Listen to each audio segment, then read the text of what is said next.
Formula ఈ race కేసులో KTR ACB విచారణ కొనసాగుతుంది. కేసీఆర్ వెంట న్యాయవాది రామచంద్రరావు ఏసీబీ కార్యాలయానికి వెళ్లారు.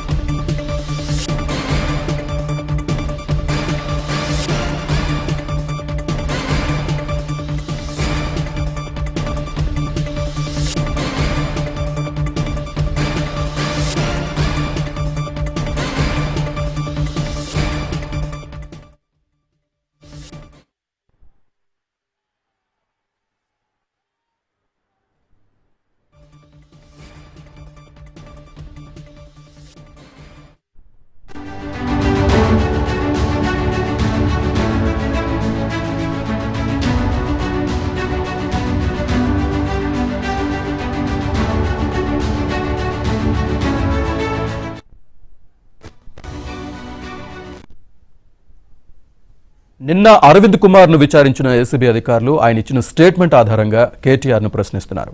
స్పాన్సర్స్ కంపెనీ ఎందుకు తప్పుకుంది, వారి నుంచి మీకు ఎలాంటి సమాచారం అందింది, పురపాలక శాఖను ఎందుకు రెండో ఒప్పందంకు లాగారు, హెచ్ఎండిఏ జనరల్ ఖాతా నిధులను విదేశీ కరెన్సీ రూపంలో ఎందుకు చెల్లించాలని ఆదేశించారు, ఆర్థిక శాఖ అనుమతి లేకుండా ఇవన్నీ చేయకూడదనే విషయం తెలియదా అనే కోణంలో కేటీఆర్ ను ప్రశ్నించనున్నట్టు తెలుస్తోంది. ఒక మంత్రిగా ప్రభుత్వ ధనాన్ని కాపాడాల్సింది పోయి విదేశీ కంపెనీతో ఒప్పందం ఎలా చేసుకున్నారు, నిబంధనల ఉల్లంఘన కనిపిస్తున్నా ఎందుకు నివారించలేకపోయారు అన్న విషయాలపై అరవింద్ కుమార్ వాంగ్మూలం ఆధారంగా ప్రశ్నించడానికి ఏసీబీ సిద్ధమైనట్లు సమాచారం.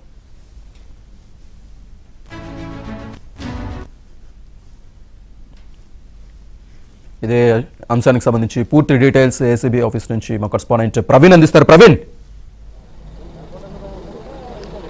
కేటీఆర్ విచారణ దాదాపు గంటకు పైగానే విచారణ కొనసాగుతుంది.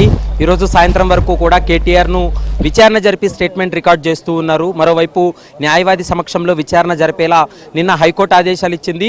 అంటే కేటీఆర్ ఇన్వెస్టిగేషన్ రూమ్లో ఉంటే న్యాయవాది లైబ్రరీలో కూర్చొనే విధంగా ఇప్పటికే అన్ని ఏర్పాట్లు చేయడం జరిగింది. కనిపించేంత దూరంలో మాత్రమే న్యాయవాది ఉండాలనేటువంటి అంశాన్ని నిన్న హైకోర్టు స్పష్టం చేసినటువంటి నేపథ్యంలో ఏసీబీ అధికారులు కూడా ప్రస్తుతం అయితే మాత్రం ఏర్పాటు చేయడం జరిగింది. దాదాపు గంటకు పైగానే కేటీఆర్ను విచారణ జరిపి స్టేట్మెంట్ రికార్డ్ చేస్తున్నారు. మరోవైపు నిన్న అరవింద్ కుమార్ దాదాపు 6.5 గంటల పాటు అరవింద్ కుమార్ను విచారణ జరిపిన తర్వాత అరవింద్ కుమార్ ఇచ్చినటువంటి స్టేట్మెంటు, ఇందులో ఫిర్యాదుదారుడిగా ఉన్నటువంటి దానకిషోర్ స్టేట్మెంటు, రెండు స్టేట్మెంట్లను ఆధారంగా చేసుకుని ప్రస్తుతం కేటీఆర్ను అయితే మాత్రం ప్రశ్నిస్తున్నారని చెప్పుకోవచ్చు.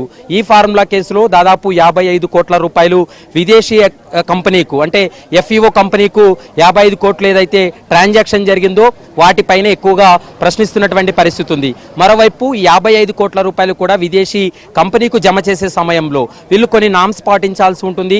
ఆ నామ్స్ అన్నింటినీ కూడా ఉల్లంఘించారు. ముఖ్యంగా క్యాబినెట్ అప్రూవల్స్ లేకోకుండా నగదు బదిలీ చేయడం, మరోవైపు బాడీలో నిర్ణయాలు తీసుకోకుండా ఏకపక్షంగా నిర్ణయం తీసుకోవడం, మరోవైపు ఆర్థిక శాఖకు సంబంధించినటువంటి సమాచారం లేకుండా ఆర్థిక శాఖ అనుమతి లేకోకుండానే హెచ్ఎండిఏ నుండి 55 కోట్ల రూపాయల వరకు కూడా రిలీజ్ చేశారు. కాబట్టి వీటన్నిటిపైన కూడా కేవలం కేటీఆర్ ఆదేశాలతోటి జరిగిందనేది మొదటి నుండి ఏసీబీ అధికారులు భావిస్తున్నారు.